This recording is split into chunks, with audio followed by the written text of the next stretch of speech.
Malaquias. Falo primeiro porque do versículo 1 até o versículo 5 nós fizemos uma introdução.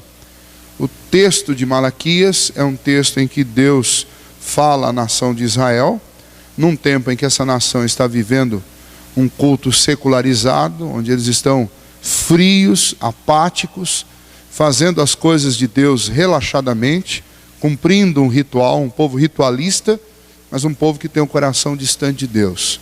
Um povo que tenta enganar Deus com um falso culto, com uma falsa experiência religiosa. O resultado disso é que Deus os repreende severamente. Eles tinham passado por um momento de avivamento, com Esdras e com Neemias, e depois disso, o fogo foi apagando, o fervor foi diminuindo, o comprometimento foi acabando, e eles foram simplesmente se transformando em apenas artistas, né? Por que artistas? Porque eles iam lá e simulavam culto, simulavam adoração, simulavam piedade, mas eles não tinham nada disso de fato. Eles eram frios, apáticos, descomprometidos, com uma vida secularizada, ou seja, uma vida completamente cheia daquilo que não é de Deus, e de Deus mesmo eles estavam vazios. Eles questionavam o amor de Deus por eles, e Deus os mostra quão diferente é o tratamento que Ele dá para aqueles que Ele não pôs o coração, sobre quem Ele não derramou sua misericórdia. A partir do versículo 6, Deus vai falar através de Malaquias, deste mensageiro, uma série de sentenças de reprovação para vários grupos da igreja. Esse primeiro grupo aqui, se você olhar aí um subtítulo que tem na Bíblia, não é inspirado, mas ele está aí, em alguns momentos ele atrapalha, em outros ele ajuda. Nesse caso aqui ele fala sobre esta reprovação de Deus aos sacerdotes. Aí você poderia dizer assim: opa, pastor, então reúne só a junta diaconal e o conselho e trata esse assunto com eles, porque esse assunto é só com eles. Não, esse assunto é com todos nós, porque no Novo Testamento nós somos todos feitos sacerdócio real, nação santa, povo de propriedade exclusiva de Deus. Algumas questões da adoração e do cerimonialismo do Antigo Testamento foram eliminadas do nosso contexto. E então, diante de Deus, todos nós temos acesso, todos nós somos, diante de Deus e do mundo, testemunhas das verdades do Senhor. Somos comissionados por Cristo Jesus a sermos embaixadores do reino de Deus, a anunciarmos este reino e a vivermos este reino já aqui, a fim de que outros creiam. Na oração sacerdotal, lá em João 17, Jesus fala assim: olha, eu quero que eles estejam em mim como eu estou em ti, para que eles creiam, para que o mundo creia que tu me enviaste. Então, a vida cristã nossa, autêntica, cheia das obras que estavam presentes na vida de Cristo, na vida dos apóstolos, na vida dos discípulos, é o maior manifesto, a maior bandeira que eu posso levantar, a maior proclamação que eu posso fazer já aqui como servo do Senhor. Então, esta repreensão que lá no Antigo Testamento era feita diretamente aos sacerdotes, aqui ela é feita a todos nós como igreja. Ela é aplicável a todos nós. E é óbvio que o líder tem um peso a mais de responsabilidade sobre esses assuntos. Porque o líder também dentro da igreja, embora ele não seja o único sacerdócio dentro da igreja, mas ele divide esse sacerdócio com todos os crentes, mas ainda assim a liderança acaba sendo o espelho. E esse espelho, se ele estiver deformado, ele vai produzir seguidores ou pessoas que vão tendo uma compreensão deformada também do que é a verdadeira religião. Muito bem, estas repreensões, estes perigos que nós enfrentamos, que o Senhor repreende aqui, na semana passada nós citamos dois deles, e eu gostaria de relembrá-los. Primeiro, o perigo de sermos um sacerdócio decadente, ou seja, de sermos um povo que representa Deus mal, um povo relaxado, um povo descomprometido na hora de representarmos, ou seja, em todos os momentos da nossa vida, de representarmos o Deus a quem nós servimos.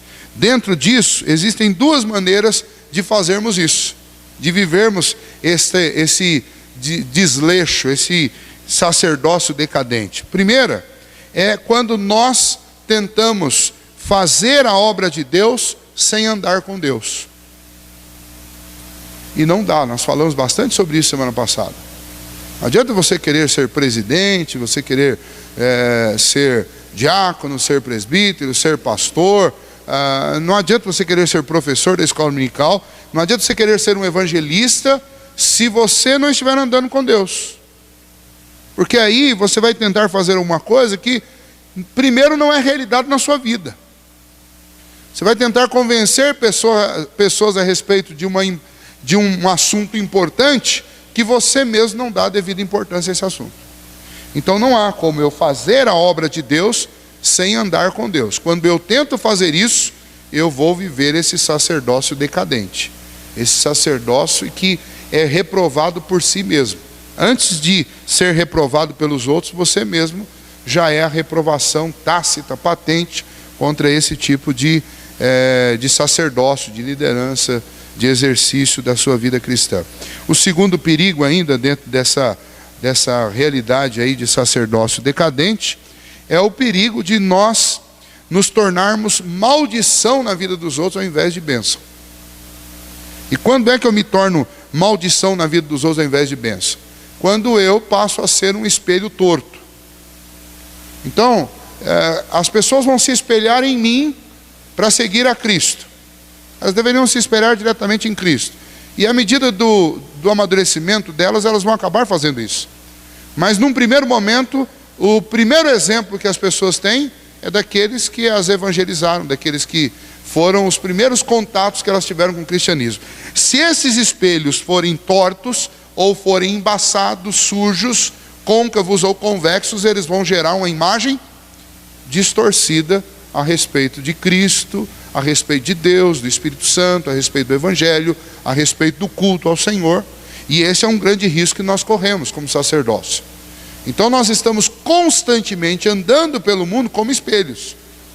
E quando eu não ando com Deus, quando eu não tenho um compromisso sério com Deus, eu acabo me tornando um espelho cheio de manchas, um espelho torto, e eu, ao invés de ser bênção na vida das outras pessoas, eu acabo sendo maldição, porque eu vou levar outras pessoas a fazerem coisas que Deus reprova. E pior, eu sei disso, as outras pessoas não sabem. Elas vão fazer acreditando que estão fazendo o que é certo. É aquela história lá do Novo Testamento, é um cego guiando outros cegos. Ok? O segundo aspecto que nós vimos na semana passada, desses perigos, o primeiro perigo que esse texto aponta, e o Senhor reprova isso, é esse sacerdócio decadente. O segundo é o perigo de praticarmos o mal sem perceber. E aí, qual que é a conexão lá com o texto? Que eu vou entrar no texto já com vocês, eu estou apenas recapitulando, mas a conexão é que aquele povo lá passou a trazer para Deus, e é o questionamento que Deus faz com eles, passou a trazer para Deus ofertas que eram mentirosas, e ofertas que eram más, e que tornavam aos olhos de um desavisado, tornava a reputação de Deus uma reputação ruim. Por quê? Na semana passada eu expliquei, quero repetir para vocês o seguinte: das 12 tribos do povo de Israel, das 12 tribos de Jacó, dos descendentes de Israel, uma das tribos foi escolhida para cuidar do culto, da adoração a Deus. E essa tribo era a tribo de Levi. Essa tribo não plantava, essa tribo não tinha rebanhos, essa tribo não colhia, essa tribo trabalhava exclusivamente no tabernáculo, depois no templo. E essa tribo se alimentava do quê? De parte das ofertas, dos sacrifícios que eram trazidos para o templo. E inclusive comer desses alimentos, destes animais que eram sacrificados, era parte do sacrifício. Se você for ler lá em Levítico capítulo 10, você verá que Moisés repreende Arão, porque por causa da morte dos filhos dele, ele tinha se recusado a comer do sacrifício que tinha sido feito daquele dia. E se ele não comesse, o sacrifício não era completado. Então esta alimentação por parte dos levitas, de parte daqueles alimentos que eram trazidos como oferta e dos animais que eram sacrificados, era parte da adoração, parte do cerimonial. Esta mesa da qual eles tomavam era chamada lá no Antigo Testamento de mesa do Senhor. Por quê? Porque aquela mesa ali era a mesa onde eram depositadas somente coisas que tinham sido trazidas para Deus. Sejam ofertas de cereais, sejam manjares, sejam animais. Tudo que ocupava a mesa dos levitas tinha sido entregue como oferta ao Senhor. Por isso Deus determinava que os animais, porque também esses animais, eles eram uma ilustração, uma imagem, um tipo de Cristo, que seria o sacrifício suficiente e final. Estes animais que eram trazidos, fossem eles de qual espécie fosse, tinham que ser animais sem mancha, tinham que ser animais perfeitos, tinham que ser animais saudáveis.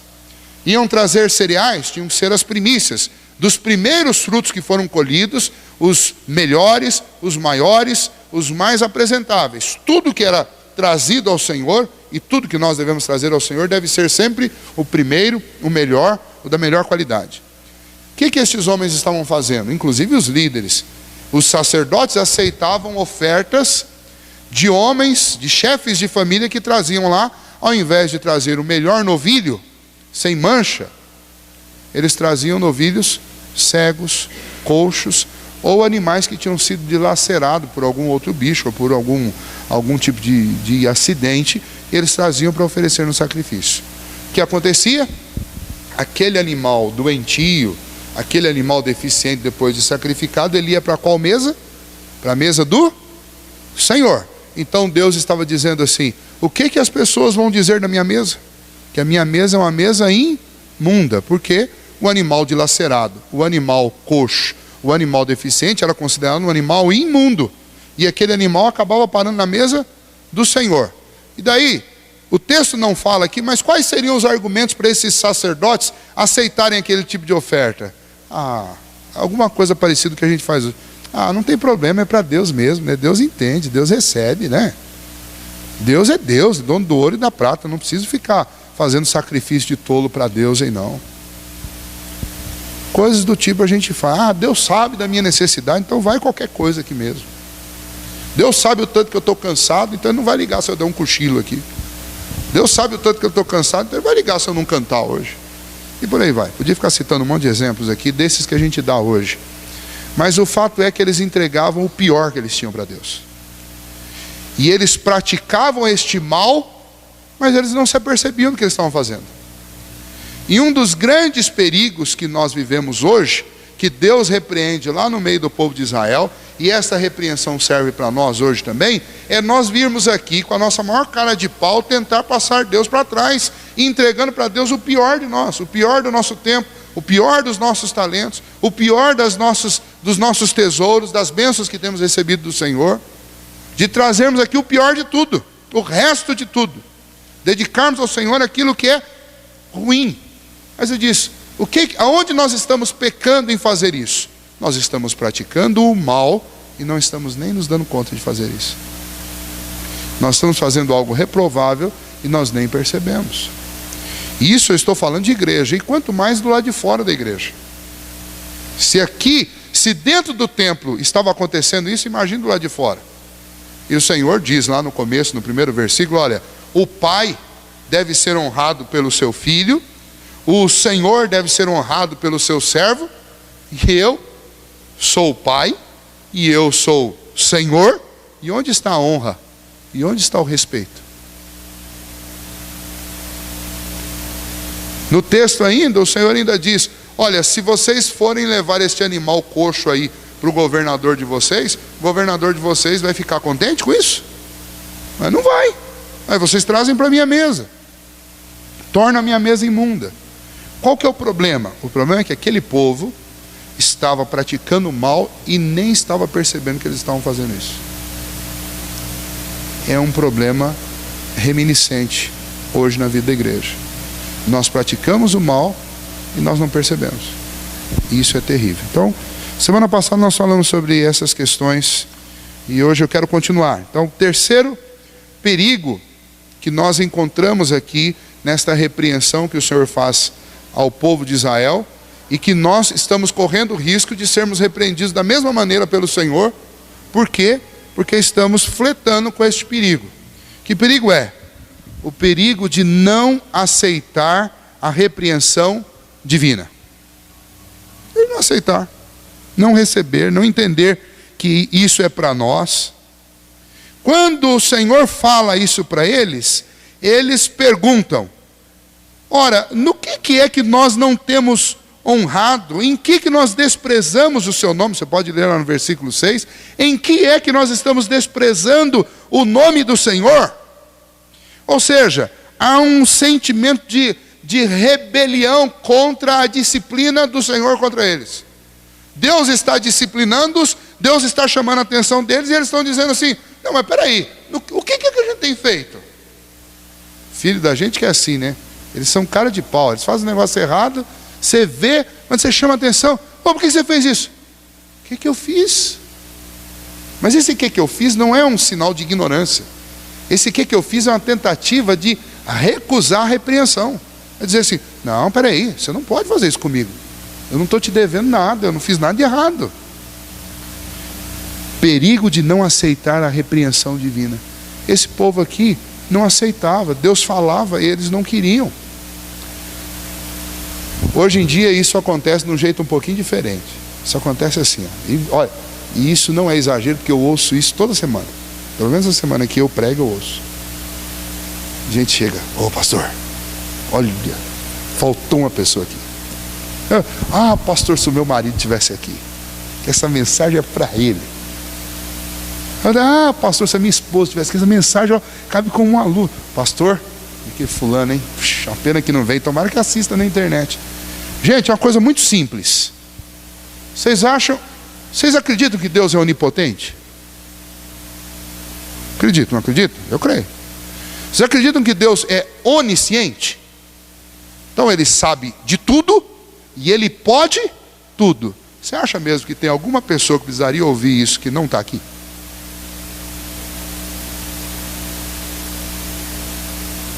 Está aqui quem Deus quer que ouça o que está sendo dito aqui. E se eu disser alguma coisa que eu não deveria, que Deus não quer dizer, ele vai cobrar de mim. E se você ouvir isso aqui e achar que é para ciclano que não está aqui, Deus vai cobrar de você. A responsabilidade é sua. Agora, o nosso Deus é poderoso, ele não falha. Ele traz e fala com quem ele quer e o que ele quer.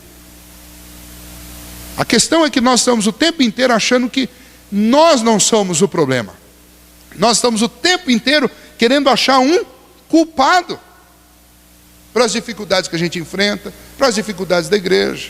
Você fala: mas pastor, nós somos o grupo que participa de tudo, a gente está em tudo, está em tudo. Pois é. Então, aonde você acha que Deus vai mexer se ele quiser produzir uma mudança? Em quem não está em nada? Ele vai mexer em quem está em tudo. Então a mensagem é para mim, a mensagem é para você que está aqui, a mensagem é para você que está assistindo, a mensagem é nossa. A repreensão, se é repreensão, é para nós, se é consolo, é para nós.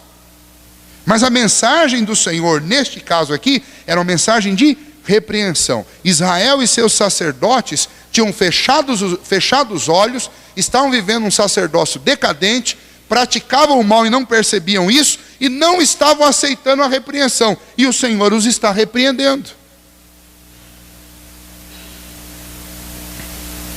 Se nós lembrarmos um pouquinho lá do início, em Gênesis capítulo 4, Caim ofereceu a Deus um culto indigno. Ele foi repreendido, mas ao invés de mudar de vida, o que ele fez? Percebe quando a gente... em alguns casos parece, não é, mas às vezes parece que é mais fácil você mexer com o outro do que você mudar a sua própria vida. Então você vai lá mexer com os outros. Não é a sua vida, é a minha vida que eu tenho que mexer. A repreensão, ela tem que fazer, ela tem que ressoar, ela tem que ressonar no meu ouvido. E isso não é um mal, não. Aliás, quando nós ouvimos alguma repreensão do Senhor, nós devemos considerar isso como uma bênção. Lembra aquilo que está escrito lá em Hebreus, capítulo 12, versículo 6? Lembra? Isso é uma coisa para a gente decorar. Porque o Senhor corrige a quem ama e açoita a todo filho a quem recebe. Então é uma bênção quando o Senhor nos abre os olhos, é uma bênção quando o Senhor nos disciplina. Por quê? Porque é sinal que Ele nos ama e que Ele está empenhado em aperfeiçoar a nossa vida. Agora, eu preciso aceitar, eu preciso receber a repreensão. Senão, isso não vai produzir nenhum tipo de efeito na minha vida. Não pelo menos os defeitos que deveriam acontecer. Neste assunto aqui especificamente, em que Deus está tratando da questão do culto, e eu preciso tocar nesse assunto, não há dúvida que o culto bíblico é sempre uma bênção para o povo de Deus. A adoração, a busca pelo Senhor, é sempre uma bênção. É o lugar onde o Senhor vai nos ensinar, onde o Senhor vai muitas vezes nos consolar, nos desafiar e muitas vezes nos repreender. Então eu não posso abrir mão desse momento. Então, fazendo uma aplicação aqui já, esta repreensão, embora dura, e o povo de Israel não quis recebê-la, e nós não podemos fazer a mesma coisa, ela não deve nos levar para longe de Deus, nem para longe da adoração, nem nos afastar do culto ao Senhor, muito pelo contrário, ela deve nos trazer para dentro do culto ao Senhor, para a adoração pública, para a adoração solene ao Senhor, e deve nos aproximar de Deus. Por quê? Porque na adoração, no culto, na busca pelo Senhor, é que Deus vai aprovar a minha vida, fazendo aquilo que agrada ao coração de Deus. É buscando ao Senhor em culto que eu vou poder ser recebido por Deus na minha adoração a Ele. É buscando ao Senhor em culto que eu vou poder receber a edificação da parte dEle para o meu coração, que alimenta a minha alma, que me exorta, que me conforta, que me edifica, que me transforma. Agora, se o culto, e aí é que é o ponto, se o culto se torna algo mentiroso, se o culto se torna algo mecânico, rotineiro, o culto, ao invés de ser uma bênção para a minha vida, ele vai se transformar no quê? Numa maldição. Porque eu vou vir aqui para tentar enganar Deus, e a gente sabe que não dá para enganar Deus, então eu vou enganar uma porção de gente desavisada que vai olhar para mim e falar: nossa, que irmão santo. Mas não vou enganar Deus. Deus vai olhar para mim e vai sentir repulsa de mim. Lembra do texto de Isaías, capítulo 1? Quem vos requereu se ajuntarem na minha casa? Quando vocês levantam as mãos de vocês, me dá ânsia, porque as mãos de vocês estão sujas de sangue. Duro isso. Então, quando nós fazemos o culto ao Senhor, a adoração a Deus de forma relaxada, vivendo esse sacerdócio desleixado, decadente, não percebendo nem que nós estamos fazendo mal, quando nós não aceitamos as repreensões de Deus, então nós nos reunimos aqui para quê? Nós nos reunimos para alegrar o coração de Deus, nem para recebermos uma bênção. Nós nos reunimos para ofender Deus, e esse culto acaba se tornando uma maldição para as nossas vidas. Um exemplo ainda mais fácil, quando nós lemos o texto lá de 1 Coríntios a respeito da ceia do Senhor, lembram da recomendação que Paulo faz?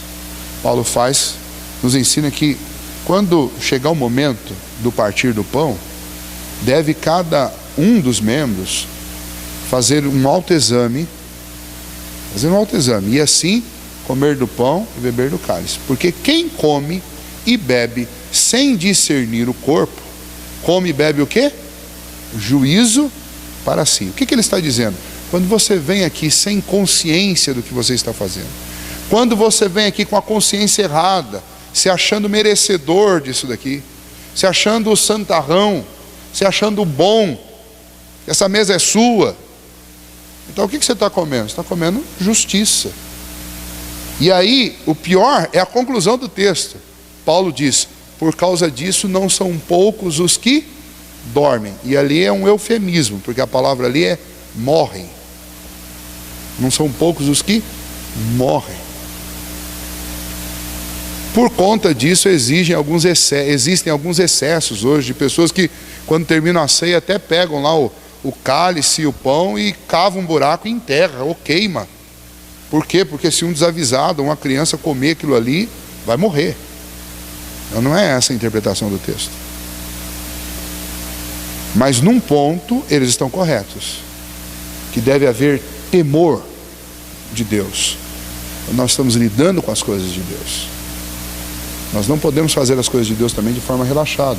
Eu disse na semana passada, não posso desligar a televisão lá 6h55 e vir correndo para a igreja, sentar aqui e já começar a louvar a Deus sem ter primeiro nem, pelo menos, esfriado a minha mente de todas aquelas imundícias que eu estou ouvindo lá, para poder dedicar a minha mente ao Senhor, exclusivamente ao Senhor.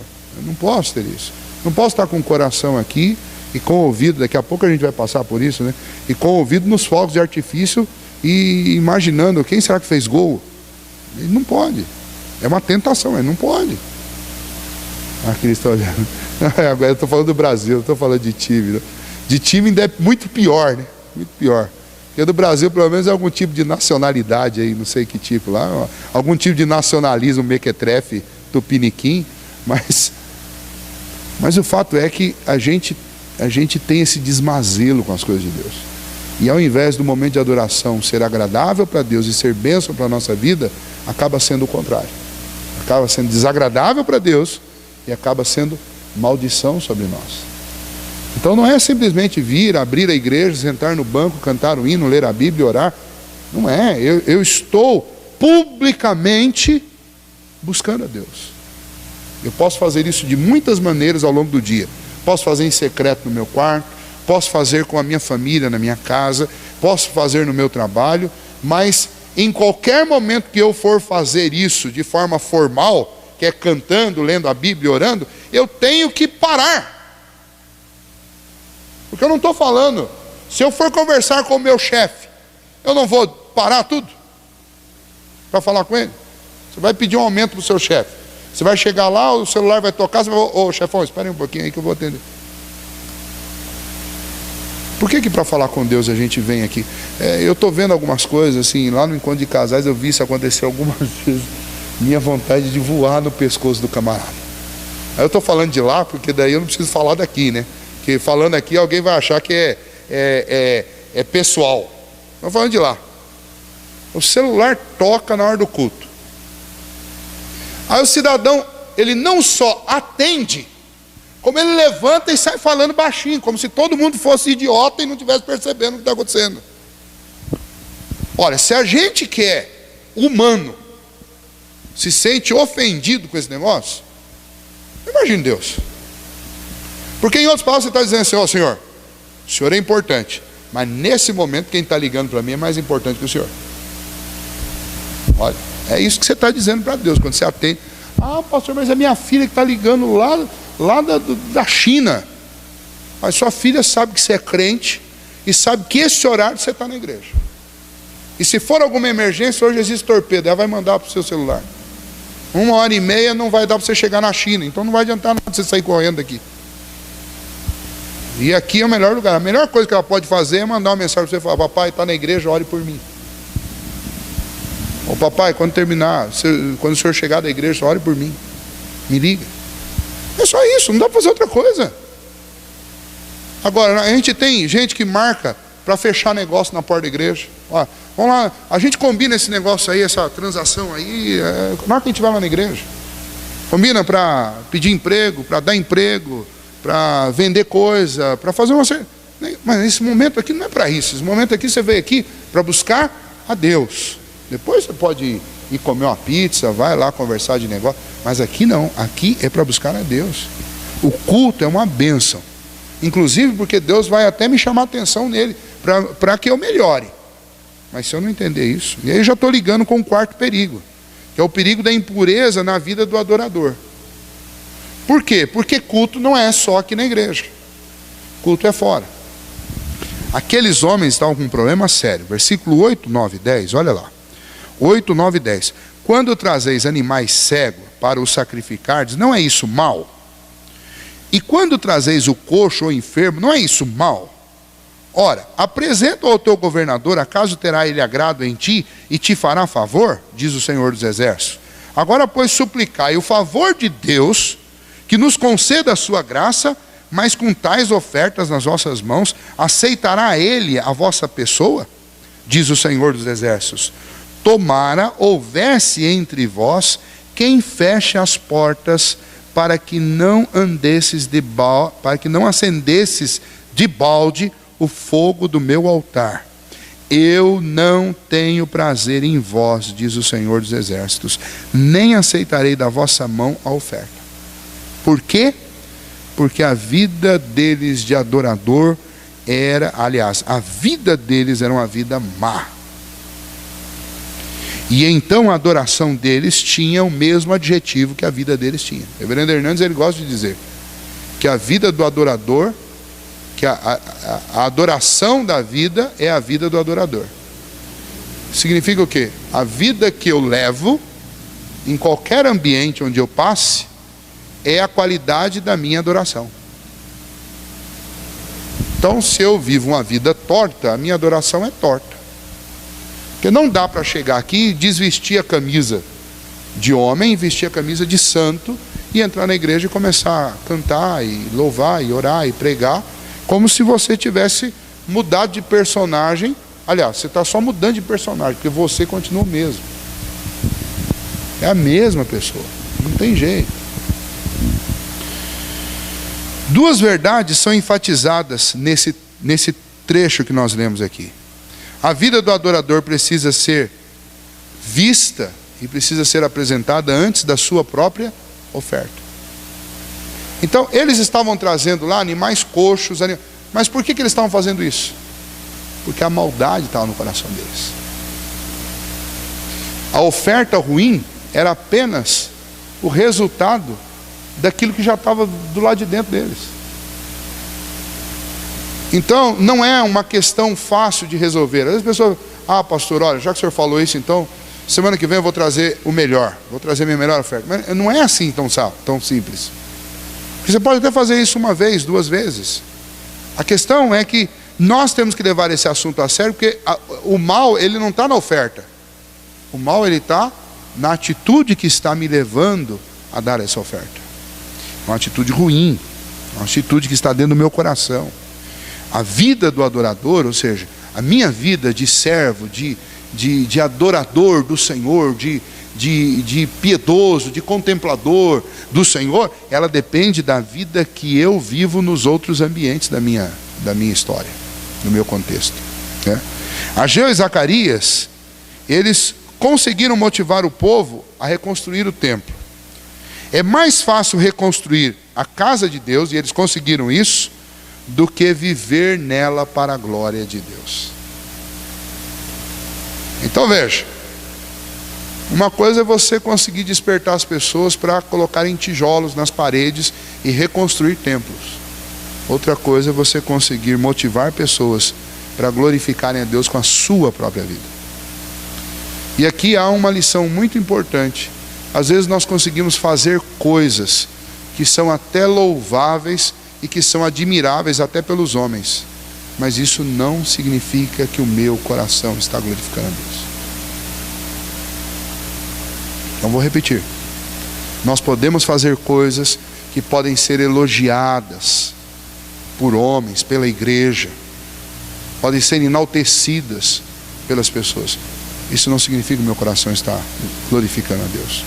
Eu posso dar vários exemplos. Existem homens que são reconhecidos aqui na nossa cidade, no nosso estado, no nosso país, o tempo inteiro, porque fazem coisas grandiosas, porque são altruístas, porque constroem, porque doam, porque ajudam, porque sustentam, porque fazem coisas fantásticas. Por isso mesmo, as câmaras dos vereadores, dos deputados, entregam prêmios aí do tempo inteiro. Todo mês tem gente recebendo prêmio. Agora, isso significa que Deus está sendo glorificado com a vida dessas pessoas? Não, porque eu posso fazer muitas coisas, mas se o meu coração não estiver conectado, não tiver intimidade com Deus, meu coração não estiver vivendo e buscando a Deus, eu não vou glorificar. Vou dar um exemplo, que é um exemplo do Evangelho, um exemplo dado pelo próprio Senhor Jesus. Jesus disse que no último dia, muitos vão chegar diante dele, e ele vai dizer assim: apartai-vos de mim, malditos, para o fogo eterno. Aí eles vão dizer: mas Senhor, como? Em teu nome nós fizemos isso, nós fizemos aquilo, nós expulsamos demônios, nós curamos. E o Senhor vai dizer: eu não conheço vocês. E o conhecer ali é óbvio que não é conhecimento cognitivo, porque o Senhor, Ele é onisciente. Ele conhece todas as pessoas. Então, o conhecimento ali não é cognitivo. O conhecimento ali é amor. Eu não amo vocês. Eu não tenho prazer em vocês. Percebe isso? Alguém disse, e a gente ouve de vez em quando algum pregador mais velho falando isso, que o céu vai ser um lugar muito surpreendente. Porque muitas pessoas que fizeram coisas grandiosas, que nós achamos que só falta Deus mandar uma carruagem de fogo para levar lá para cima, igual fez com Elias, nós não vamos encontrar lá. Porque fizeram coisas admiráveis e louváveis pelos homens, mas o coração não glorificou a Deus. Esse é o grande perigo da impureza na vida do adorador. Você pode de repente se tornar alguém obstinado pelo trabalho da igreja, trabalhar muito na igreja, trabalhar ao ponto de você se desgastar aqui na igreja e não glorificar a Deus. Este problema é um problema clássico de igreja que está vivendo friamente, apaticamente. Gente cansada de trabalho e insatisfeita com a vida espiritual. Por quê? Porque está fazendo muitas coisas, mas não está conseguindo glorificar a Deus. Por quê? Porque tem sujeira, porque tem maldade, porque tem impureza, porque tem uma série de coisas que Deus não tolera associados com a vida. E nós somos... o reverendo Abelardo é um dos pregadores que falou lá, falou no último dia, ele falou algo engraçado. Não, ele falou um negócio engraçado. Ele estava falando que ele queria um perfume lá, né? Mas ele não tinha coragem de orar para Deus para pedir um negócio tão superficial, sei lá, tão sem importância como um perfume importado, né? Aí ele disse que ele não orou, mas ele falou assim: Senhor, mas glorificado seja o teu nome por esse aroma tão maravilhoso desse perfume. É aquele tipo de coisa que filho faz, né? Não tem coragem de pedir, mas fala: nossa, pai, mas isso é tão gostoso. Aí você, como um pai, um bom entendedor, sabe: meu filho está querendo, né? Não tem coragem de pedir, mas ele está querendo. Às vezes a gente é tão cara de pau que a gente faz isso com Deus. A gente faz isso. A gente sabe que está errado e a gente fica tentando a Deus, porque a gente sabe que Ele é gracioso, sabe que Ele é amoroso, sabe que Ele é rico em perdoar, e a gente fica ali insistindo. Fica insistindo. E isso não é contar com a misericórdia de Deus. Isso é tentar Deus em sua misericórdia. Assim, eu sei que a misericórdia de Deus é infinita, então Ele vai quebrar meu galho nessa mais. E a gente vai. Isso é impureza, esse negócio vai encalacrando na gente. E você deixa de ser apenas um filho que tem liberdade com o pai e se torna alguém cara de pau, se torna um filho libertino, se torna um filho rebelado contra o pai, mas ao mesmo tempo covarde ao ponto de não conseguir publicar a rebeldia. Então você fica com ela ali contida e você fica sugando como um parasita seu pai, mas ao mesmo tempo detestando, odiando, fazendo tudo que ele odeia. E às vezes nós estamos vivendo na igreja isso. Essa é a situação daquele povo. Um povo frio, mas que queria as benécias de Deus. Então eles iam lá, não abandonavam de vez a igreja, nem o culto, mas não adoravam a Deus. Impressionavam os outros, mas não impressionavam o coração de Deus.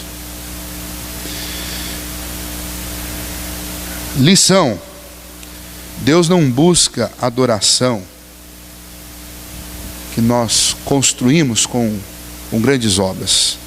Deus busca adoradores que o adorem em espírito e em verdade. Sabe por que Deus não busca adoração? Porque o universo inteiro adora a Deus. As estrelas emitem sons e luz que cantam dia e noite, Quero mostrar um vídeo para vocês um dia, quem tiver com data show bem afinadinho, para vocês verem que bonito que é. Um pastor que prega usando os sons das estrelas. As estrelas cantam, os animais, toda a criação de Deus não racional louva o Criador dia e noite. Deus não precisa de adoração. E Ele não está procurando adoração. Deus está procurando adoradores. É a própria palavra do Senhor Jesus isso, não é palavra do pastor Wesley. A mulher samaritana perguntou ao Senhor onde eles deveriam adorar. E o Senhor Jesus respondeu: nem aqui nem lá. Mas o Pai procura adoração. O Pai procura adoradores que o adorem em espírito e em verdade, que o adorem por dentro e por fora, que o adorem com fé e com razão. Então a questão aqui não é fazer grandes coisas, impressionar pessoas, igrejas. A questão é: eu sou alguém que adora a Deus? Meu coração, ele é aquele coração daquela pessoa que está constantemente preocupada em fazer aquilo que adora o seu Pai Celestial? O problema nosso é que nós estamos constantemente preocupados em fazer aquilo que agrada o nosso próprio coração. Um segundo aspecto ainda da impureza na vida do adorador, abordado aí nessa parte, é que o culto precisa ser, como eu acabei de citar aqui o texto do Senhor Jesus, o culto precisa ser em espírito e em verdade. Ou um culto é bíblico, ou ele é um anátema, ou ele é maldito. O Senhor Deus nos deixou isso muito claro. Ou eu ofereço a Deus aquilo que Deus exige de mim, requer de mim, ou eu vou me tornar maldito. Eu não tenho outro espaço, não tem mais o que ser. Em Números, no capítulo 16, nós lemos que Deus não aceita fogo estranho em seu altar. Não aceita. Aí nesse texto o Senhor diz: se tivesse alguém que trancasse as portas para que esse povo não entrasse a acender de balde de fogo no meu altar. Olha qual é a vontade de Deus. Se tivesse alguém que passasse a chave, um cadeado na porta e não deixasse eles entrarem. Por quê? Porque a adoração tem que ser em espírito e em verdade. Não adianta vir com aquela contemplatividade, ficar cantando aqueles mantras que a gente fica ouvindo o tempo inteiro por aí. E repete 1 milhão de vezes, e é um mantra. É um negócio que, se você não tomar cuidado, você embarca naquilo. Aí você vai ficando meio neutralizado, sei lá, fora de si. Você chora, você ri, você deita, cai no chão, escabela. Mantra. Não é isso. A adoração, ela tem que ser verdadeira, ela tem que ser espiritual, ela tem que ser bíblica, ela tem que ser de acordo com aquilo que Deus requer de nós. Romanos capítulo 12, versículo 1 e 2, nos mostra que Deus não aceita nada menos que o melhor. Nada menos. O que Deus quer de mim e de você? Ele quer o melhor. Ele não quer o mínimo, ele não quer o pior. Por isso que eu citei na semana passada, falando aqui sobre o horário que nós escolhemos para adorar a Deus. Nós escolhemos o pior horário. É o horário que nós estamos mais cansados, nós estamos debilitados, nós estamos sem energia, estamos cansados, sem humor, sem vontade de fazer nada. Alguns ainda não tiveram nem tempo de ir em casa tomar banho, tomar um café, estão cansados, com fome.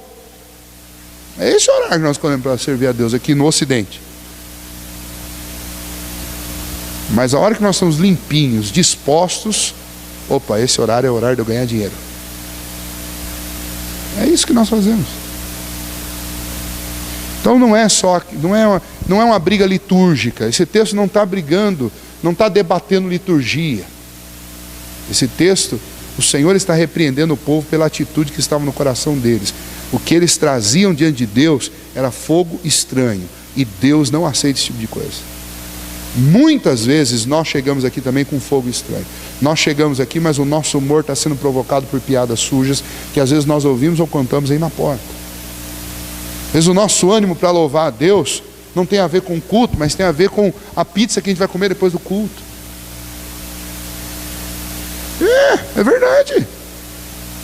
Às vezes o ânimo não tem a ver com Deus, mas tem a ver com as pessoas que eu vou encontrar na igreja. Às vezes o ânimo não tem a ver com Deus, mas tem a ver com a festa que nós estamos comemorando nesse final de semana.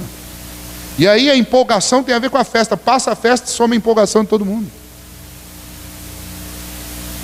Ora, este culto pode ser chamado de um culto prestado em espírito e em verdade.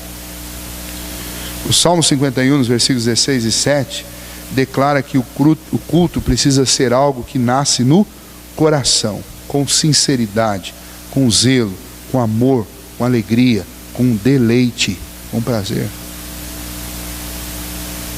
Senão, não passa de um momento desagradável para Deus. No Antigo Testamento, por várias vezes, Deus diz isso para o povo: olha, quando vocês se ajuntam, isso me causa ânsia. Apocalipse também. Os mornos, eu estou a ponto de vomitá-los. Então, estes adoradores aqui do texto, os adoradores de Israel, chegavam lá para adorar a Deus, e eles chegavam relaxadamente, eles chegavam fazendo mal sem se dar conta de que estavam fazendo mal, espelhos tortos. Eles, ao invés de serem bênção, eram maldição na vida do povo. Eles queriam fazer a obra de Deus sem andar com Deus.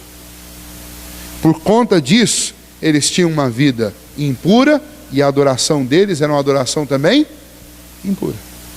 E Deus não suportava isso. Quero encerrar hoje só com um último ponto aqui. Ainda nesse texto, os versículos 13 e 14, o perigo de oferecer a Deus as sobras e não a primícia. Eu venho falando isso desde o começo, mas eu queria pegar especialmente nesse ponto, porque isso tem a ver com tudo na vida da gente. Mas o ponto principal, não tem como fugir disso, é o que a gente faz no que tange às ofertas e aos dízimos. Via de regra, nós cometemos erros muito frequentes nessa área. Por quê? Porque nós estamos vivendo de uma cultura que está produzindo um povo com um nível de endividamento altíssimo. Está falando no jornal toda hora. Nesse país nunca houve um índice de endividamento tão grande como nós temos hoje. E o endividamento hoje é colocado como é quase como um grande privilégio se endividar hoje. Não sei se vocês perceberam isso, mas se endividar hoje é anunciado na televisão como um privilégio. Eu estava vindo para cá e estava ouvindo a Voz do Brasil, 7 horas. Se eu estiver num carro, eu estou ouvindo a Voz do Brasil, eu gosto de ouvir. E aí estava lá o pronunciamento da Dilma, agora saiu, tinha Minha Casa, Minha Vida, agora saiu Minha Casa Melhor. O que é a Minha Casa Melhor? Minha Casa Melhor é uma linha de financiamento na Caixa Econômica, para quem já tem o Minha Casa Minha Vida, quer dizer, já tem uma dívida aí por anos, para quem já tem o Minha Casa Minha Vida, mas não tem móveis. Vai comprar os móveis como? Com mais um financiamento da Caixa Econômica, uns 5% ao ano, né, que dá 0,40 alguma coisa por mês, e aí vai poder sacar lá até R$5.000 para comprar guarda-roupa, fogão, geladeira, e vai. E aí é um grande privilégio poder ter isso. E as pessoas encaram o endividamento como um privilégio. O problema todo é que é o seguinte: até aposentados no nosso país tem parte do seu recebimento comprometido já retirado na fonte.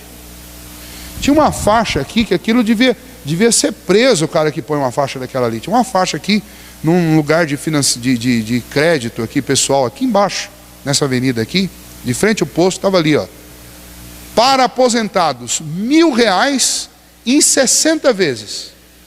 Eu falei assim: meu Deus do céu, primeiro, o que uma pessoa faz com R$1.000? Se você pegar R$1.000 e for para o supermercado, ele fica inteiro lá. Não é mais dinheiro hoje R$1.000. Agora, você vai se comprometer durante 60 meses por causa de R$1.000. Quer dizer, nesses 60 meses, você acha que não vai passar outra dor de barriga? Mas daí você passa e faz mais um. Vai mais um de R$1.000 para mais 60. Então, o nível de endividamento é altíssimo, e as pessoas querem se endividar, porque se endividar hoje é quase um status, poder ter crédito e torrar esse crédito bem torrado em tudo enquanto é canto. As pessoas querem isso. O problema é que dentro de uma cultura dessa, você vai comprometendo tudo que você ganha. Quando chega no dia do pagamento, você não consegue praticar o que a Bíblia ensina, de você separar. A primeira parte que você vai separar vai ser aquilo que é do Senhor. Não vai, porque quando você recebe o seu pagamento, já foi descontado na fonte, já foi descontado os seus créditos consignados. Aí você recebe o salário que era 1.000, agora já ficou 1.400, porque já descontaram lá 600 de consignado. Quanto que é que eu vou dar meu dízimo, pastor? Porque se eu for dar dos 2.000, aí ó, agora já vai cair para... Mas como eu estou pegando só na minha mão 1.600, não posso dar só dos 1.600? Eu vi isso há pouquíssimos dias. Não de alguém da nossa igreja, um conhecido. Mas é uma realidade. As pessoas estão...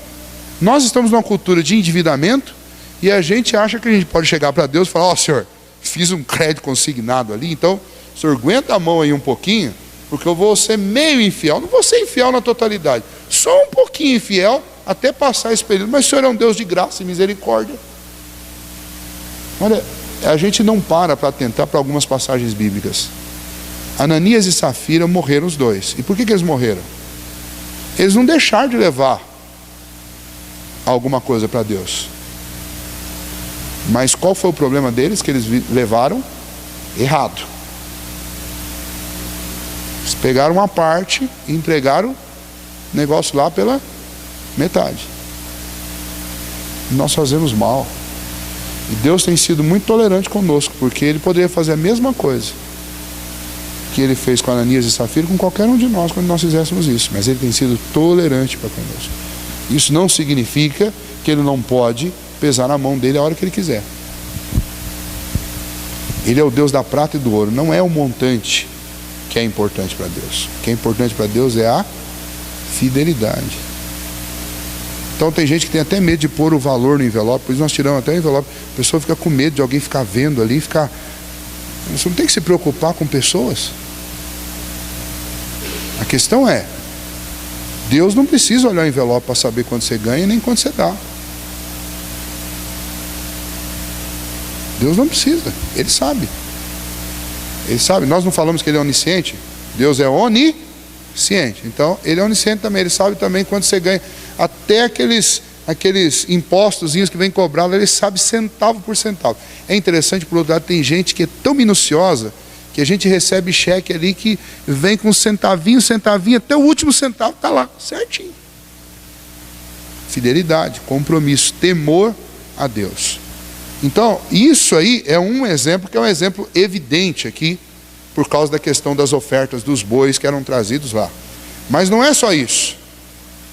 Isso tem a ver com tudo na nossa vida. Tem a ver com tempo, tem a ver com talento, tem a ver com tudo. Fala, Celso.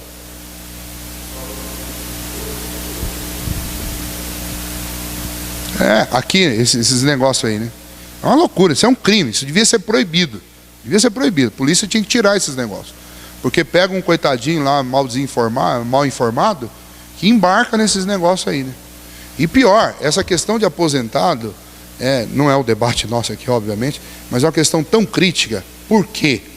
Porque a maioria dos empréstimos tomados, eu vi uma reportagem esses dias sobre isso, tomado em folha de pagamento de idoso é feita por filho ou por neto.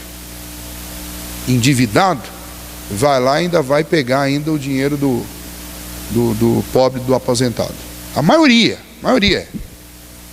Então a coisa é muito pior do que a gente imagina. Mas a pergunta aqui do texto para nós é: o que nós estamos trazendo para Deus? Do nosso tempo, dos nossos talentos e dos nossos bens. O que nós estamos trazendo? Ah, pastor, mas esse é um assunto que a gente não quer ficar batendo, para não ficar parecendo com as outras igrejas. Mas a gente tem que falar. Tem que falar. Vez por ano tem que falar. Um exemplo. No nosso contexto, na nossa igreja, eu já falei isso aqui uma vez, não sei se vocês sabem quantos por cento dos membros são dizimistas? Quem tem uma ideia?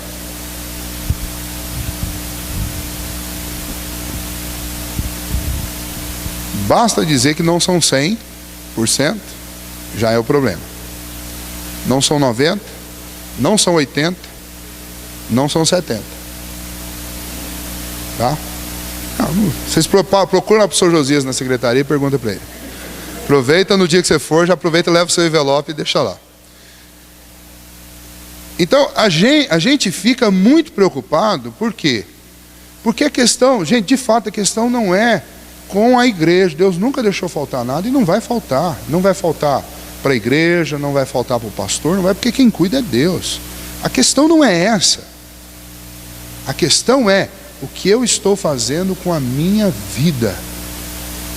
Estou tentando enganar Deus? Olha, não é uma falta de juízo isso? Aí está o teu coração, mas ainda é mais grave ainda, porque eu usei um exemplo aqui, eu vou encerrar com esse exemplo aqui, depois eu quero retomar esse assunto aí de uma outra forma mais tarde, mas às vezes alguns filmes eles têm algumas colocações que elas são muito ilustrativas, são muito legais. Então eu gosto muito de filme de herói e tal, e teve um filme desses do Batman que saiu aí, que um funcionário lá do Bruce Wayne, lá, que é o cara que veste a roupa do Batman, descobriu, através de algumas compras lá, que o Bruce Wayne era o Batman, né? Aí ele chega pro comparsa lá do Batman, pro ajudante dele, e fala para ele assim, avisa pro teu patrão que se ele não colocar 10 milhões na minha conta até o final do dia, eu vou ir pra mídia e vou contar para todo mundo quem ele é. Aí o cara olhou para ele e falou assim, peraí, deixa eu ver se eu entendi bem. O nosso patrão, que você acabou de descobrir que é alguém que veste uma roupa, sai na madrugada, fazendo picadinho de bandido. O nosso patrão, você acha que é essa pessoa, e você vai chantagear essa pessoa? Então vai lá, vai nessa. Aí o cara pensou bem e falou, é verdade. O cara passa o tempo livre dele caçando bandido, e eu vou dar um de bandido com ele? Então eu gostei da ilustração. A maioria das besteiras que a gente fala porque a gente não para pensar. Mas peraí, o nosso Deus é aquele que colhe. Lembra da parábola dos talentos? Que ele deu tanto para um, tanto para outro, e o que recebeu um foi lá e enterrou na terra. Quando ele foi devolver, o que o senhor dele respondeu para ele? Você sabia que eu sou alguém que colho onde eu não plantei? E você pegou esse talento e enfiou na terra? Melhor se eu tivesse colocado num banco, porque pelo menos ia dar juro. Você enfiou na terra?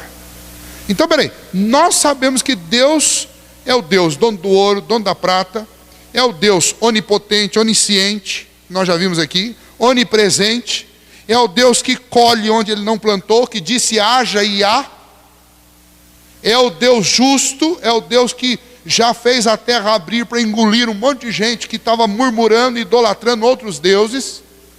É esse Deus que nós estamos tentando enganar? Para um pouquinho para pensar.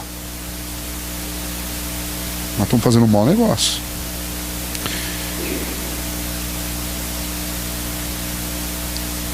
O que nós estamos trazendo ao Senhor? Eles ofereciam a Deus o pior. O pior do texto é que eles traziam animais dilacerados. Então, para você entender a calamidade que aquilo virou, animais dilacerados aqui, a palavra aqui no original, no hebraico, é carniça. Carniça. Eles traziam animais que já tinham morrido lá, tinham sido atacados, traziam isso para oferecer. Tipo assim, morreu faz 2 dias, não dá para oferecer em sacrifício? Aí colocava fogo, o cheiro aparecia. Eles traziam isso. Eu quero terminar com essa ilustração. Quando a gente traz coisa que não é verdadeira para o Senhor, falando um português bem, a coisa vai feder. Fede. Então, o texto é um texto duro, eu sei que é difícil, mas numa quarta-feira, final de noite, a gente aguentar. É um texto duro, gostaria que vocês puxassem o cinto de segurança e aguenta firme. Nós vamos atravessar esse texto, mas ele tem lições muito claras, muito objetivas e muito pertinentes para a nossa vida hoje. Deus continua sendo Deus. Nós, para servi-lo, devemos considerar aquilo que Ele é. Ele é santo, Ele é justo, Ele é reto. Eu não posso tentar servi-lo de outra maneira, senão tentando ser santo, ser justo, ser reto. Eu não posso adorá-lo tentando trazer para Ele aquilo que Ele não pediu e deixando de trazer para Ele aquilo que Ele exigiu. Não adianta.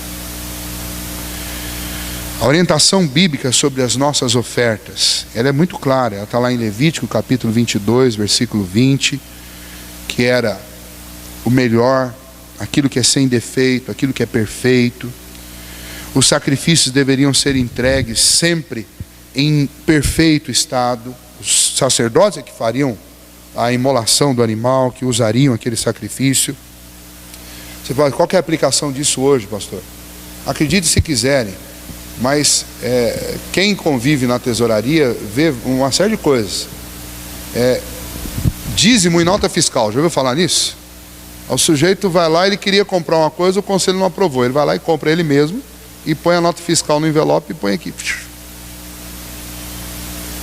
Era a mesma coisa de você ir, olha, nós trouxemos aqui um novilho, mas nós já imolamos ele lá, porque a gente queria aproveitar o sangue dele e tal, imolamos lá e trouxe aqui para o sacerdote, já está morto. Quer dizer, você tentar, eles faziam isso lá. Você tentar administrar a coisa do seu jeito. É errado. Não é isso que Deus requer de nós. Nós não podemos fazer isso. Bom, o texto nos ensina a refletir sobre o que nós temos trazido para o Senhor. Para o Senhor eu trago o melhor. O melhor de mim, o melhor do meu tempo, o melhor dos meus talentos. Eu devo servir ao Senhor com alegria, não cansado. Eu devo trazer para o Senhor com fidelidade aquilo que Ele me deu. Quanto aos dízimos, a Bíblia pré-estabelece para nós como preceito que são 10% do que eu ganho, não é 9,5%, não é 5%. Não tem promoção aí, tem igreja que, ó, promoção, só essa semana, dízimo 5%. Você sabe que a história da maquininha é uma coisa interessante, viu? O Abelardo estava lá e falou que tanta gente, ele ia vender livro, chegava nos lugares, o pessoal falava, oh, pastor, não tem dinheiro, só tem cartão, não tem dinheiro, só tem cartão. Ele foi lá, arrumou a maquininha. Nós estamos chegando num tempo, não vamos ter que ter a maquininha lá também, na igreja lá. Parece brincadeira, mas tem igreja que faz isso. Que é o único jeito de pegar o dízimo do camarada. Porque se depender dele vir com dinheiro ou com cheque para dar o dinheiro, não dá. Irmãos, o que a gente não entende é que dízimo faz parte do culto, tanto quanto o louvor, tanto quanto a pregação, tanto quanto a oração, como a leitura da Bíblia. É parte do culto, é parte da adoração a Deus. É só uma das partes da adoração a Deus. Eu não preciso dar tanta ênfase que sobressaia, mas eu também não posso ignorar tanto que desapareça. É parte do culto. Assim como é parte do culto também oferecer o meu tempo e tudo mais. Bem, semana que vem a gente continua. Eu vou entrar daí a partir do versículo 15, mas o resumo aqui, o resumo da ópera para nós é esse. Não dá para servir a Deus como um sacerdócio decadente, sem discernir bem de mal, trazendo para o Senhor aquilo que é o pior das nossas vidas. Às vezes a gente está fazendo isso exatamente porque a gente está administrando mal os nossos bens, e aí o que acontece? Não sobra, e a bomba acaba estourando no colo do Senhor, né? Mas, ó, Senhor, não estou dando conta, o Senhor aguenta a mão aí. Então, não dá. A gente precisa aprender o princípio da fidelidade, precisa ser correto nisso, e a gente precisa lembrar que isso também é adoração a Deus. Eu posso ser um ótimo cantor, mas o que eu adoro a Deus com os meus lábios não substitui a adoração que eu faço a Deus com os meus bens. A adoração que eu faço a Deus com os meus bens também não substitui aquela que eu faço com os meus lábios e com o meu coração. Ah, pastor, eu já dou o dízimo, então o senhor não cobre de mim estar lá todo domingo, não. Nem cantar, nem ler a Bíblia, nem orar na igreja, não cobre essas coisas de mim porque eu já dou o dízimo. Quer dizer, são coisas distintas. A gente tem os dois extremos, sabe? É bom falar sobre essas coisas, porque tem os dois lados, não é só um lado não. Tem lado. Eu conheço pessoas que não vão mais à igreja há anos. Mas continua mandando o dízimo. Manda o dízimo. Lá, dia tal, passa na secretaria e dá o dízimo. Aí não vai na igreja. O dízimo não substitui a adoração da oração, a adoração do cântico, a adoração de ouvir a palavra de Deus. Não substitui. Mas é uma forma de adoração que não deve ser ignorada, deve ser obedecida. No final das contas, o que esse texto mostra é que nós estamos muito mais preocupados em honrar homens, a começar de nós mesmos, do que honrar a Deus. Então eles estavam, a fala do Senhor, olha, se vocês levarem isso para o governador de vocês, ele não vai receber. Ela tem a ver exatamente com isso. Tem a ver com o fato de que eles, para os governadores, eles não levavam coisas ruins. Para o governador, ele não levava lá um novilho coxo ou cego, nem dilacerado. Para o governador chegava um animal bom. Mas para o Senhor vinha o que era pior. Semana que vem a gente continua, então vamos orar. Senhor, nos ajude, ó Pai. Temos ouvido essas palavras, ó Deus, elas são severas, mas elas são para nós, ó Deus. Nós entendemos isso, entendemos que esse é um tempo de reflexão, é um tempo, ó Deus, de conserto, é um tempo de busca pelo Senhor, é um tempo de mudança de atitude, ó Deus, de mudança de paradigma. E nós confiamos, cremos, ó Deus, e não duvidamos da Tua graça e da Tua misericórdia, mas também temos consciência, ó Deus, que não conseguiremos jamais agradar de fato ao Senhor e sermos verdadeiros adoradores enquanto houver descaso, enquanto houver relaxo, enquanto houver, ó Deus, ausência de compromisso com as coisas do Senhor. Então, ó Deus, nós clamamos a Ti, ó Pai, que o Senhor renova dentro do nosso coração o temor pelo Senhor, o zelo pelas Tuas coisas, que nós queiramos andar mais com Deus do que fazer a Tua obra, porque andando com o Senhor, necessariamente nós vamos acabar fazendo a Tua obra, mas tentando fazer a Sua obra sem querer andar com o Senhor, Te buscar, orar, Te adorar, nós, ó Deus, seremos apenas espelhos tortos, fazendo coisas tortas, ó Deus. Ao invés de ser bênção, nós seremos maldição, seremos, ó Deus, adoradores impuros, teremos um culto falso e falharemos, ó Deus, em trazer o nosso melhor para o Senhor. Então, ó Deus, nós clamamos ao Senhor que o Senhor mexa conosco, que no silêncio, ó Deus, do peso da repreensão da Tua palavra, o nosso coração se quebrante na Tua presença, reconheça, ó Deus, a falha pessoal de cada um, a começar em mim, ó Deus, que a gente corrija, ó Deus, nossas trilhas erradas, que a gente entre no caminho, ó Deus, que a gente segure na mão do Senhor e confiados e estribados na Tua misericórdia, que a gente comece a caminhar, ó Deus, de uma maneira mais correta, mais sadia, e que a gente cultue ao Senhor, ó Pai, não apenas, ó Deus, naquilo que é exterior, mas que a gente comece a Te cultuar de verdade, ó Deus, como verdadeiros adoradores, no coração, na alma, em espírito e em verdade, sendo, ó Deus, sinceros e verdadeiros para com o Senhor, não tentando, ó Deus, fazer o impossível, que é enganar o Senhor, ou tentar esconder coisas do Senhor, mas que a gente, ó Deus, viva uma vida, ó Pai, uma vida íntegra na Tua presença. Nós sabemos, ó Deus, que está longe de nós a perfeição, mas nós sabemos que diante de Ti nós podemos rasgar o nosso coração, e que o Senhor, ó Deus, nos recebe, o nosso coração contrito e arrependido, e o Senhor se satisfaz com a nossa oração, com o nosso arrependimento, a nossa atitude de humildade diante do Senhor.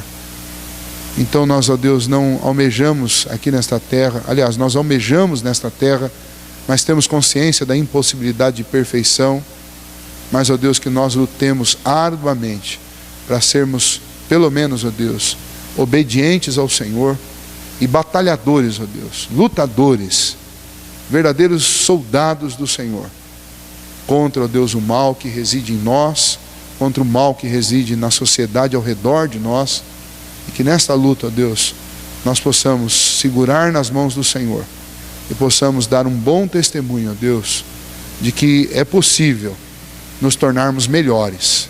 Perfeitos sabemos que só no céu, mas melhores, ó Deus, nós podemos e nós devemos fazer isso para sermos, ó Deus, adoradores verdadeiros do Senhor. Por isso, ó Pai, ajuda-nos, é o que nós te pedimos nesta noite, em nome de Jesus. Amém.